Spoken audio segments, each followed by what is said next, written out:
Welcome to Success Talks with Rodney Saulsberry. I hope you will support my sponsors who bring you this podcast absolutely free and with limited interruptions.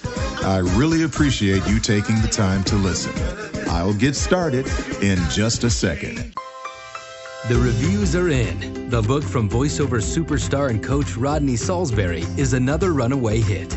Readers from all over the world are raving about tongue twisters and vocal warm-ups.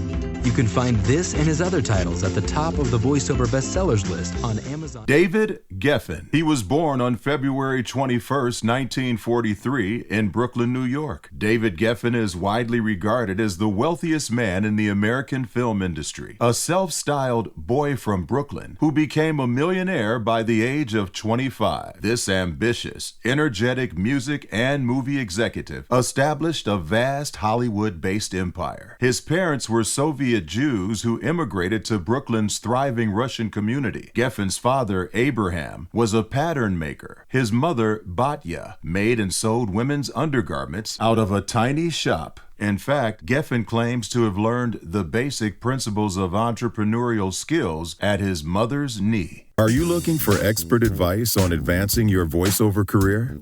Are you just getting started in the business? Join the Consultants Club and receive monthly coaching on how to read scripts, interpret copy, and get work in the fastest growing business in the world. When you join the Consultants Club, go to rodneysaulsberry.com and sign up today. While growing up, David was an avid reader, and he was encouraged to go into the entertainment field by a book he read called Hollywood Raja, the life story of movie mogul Louis B. Mayer. Upon graduating from high school in 1960, Geffen headed west, not to California, but to the University of Texas at Austin.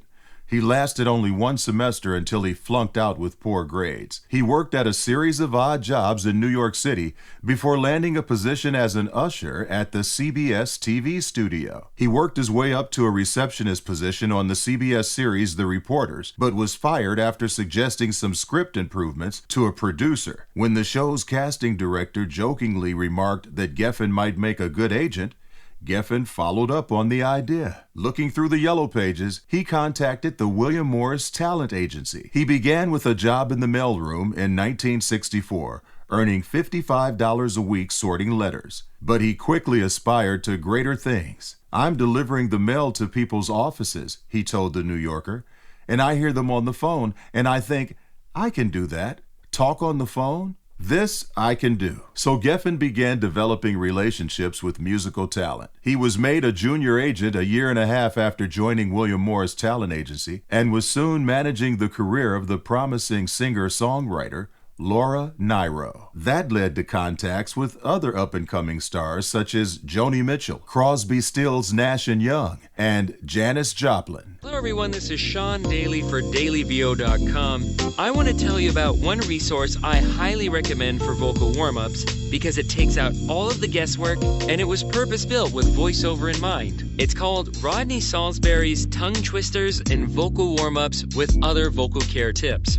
How's that for a title? So in case you don't know, Rodney Saulsberry is a top-tier talent and coach, motivational speaker, and author of several books on voice acting, including You Can Bank on Your Voice and Step Up to the Mic. The book is available in print and on Kindle, and you can find it at Amazon or Rodney's personal website, rodneysaulsberry.com, in the store section. In 1969, Geffen made his first $1 million by selling out the music publishing operation that he had started with Nyro. In 1970, Geffen co-founded Asylum Records with Elliot Roberts, a friend from his days at William Morris. It was at Asylum Records that Geffen cultivated his knack for spotting new talent and trends in the entertainment industry. Geffen signed up some of the hottest rock and roll acts of the early 1970s, including Linda Ronstadt, Jackson Browne, and the Eagles. Once he signed them, Geffen nurtured the relationship he had established with these artists by treating them fairly and giving them artistic and career advice. And we'll be back after this message. Baby, come give me something. You Can Bank on Your Voice, 2nd edition. Get your copy at Amazon.com. Get the audiobook on Audible.com. You Can Bank on Your Voice, 2nd edition. Get your copy today. When he sold Asylum Records in 1971 to Warner Communications, it was one of the largest deals in the music industry up to that point. In 1980, he founded Geffen Records with capital assistance from Warner Brothers, and he began gobbling up new and established talent. John Lennon, Elton John, and Donna Summer were among the acts who released records on the Geffen imprint. 2 years later, again with help from Warner Brothers, the Geffen Film Company was launched. The company's initial release, the 1983 comedy Risky Business, was an immense hit, and it helped make a star out of then unknown Tom Cruise. During this period, Geffen also expanded his portfolio to include Broadway and off-Broadway.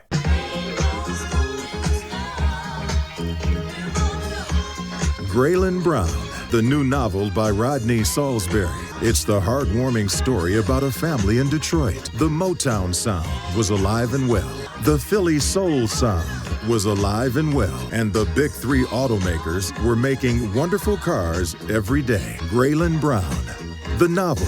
Get your copy at Amazon.com or wherever books are sold. Geffen's personal worth has been estimated at well over $1 billion. He donates much of his annual salary to the David Geffen Foundation, a charitable organization devoted to his favorite causes. These include AIDS research, a crusade he has backed avidly since publicly announcing his homosexuality in the early 1980s. David Geffen is a powerful man who knows how to team up with other powerful people. In 1994, together with Steven Spielberg and former Disney executive Jeffrey Katzenberg, he co-founded DreamWorks, a movie studio and entertainment production company. The studio's first release, the epic film Amistad, directed by Spielberg, was released in 1997 to great critical acclaim. And we here at Success Talks are proud to celebrate the outstanding career of David Geffen. You can listen to any of Rodney's podcasts at any time. Go to RodneySaulsberry.com. I hope you enjoyed this podcast, and I urge you to listen to future podcasts where I will continue to try and make you better than before. My goal is to point you in a positive direction to success right here on Success Talks with me, Rodney Saulsberry.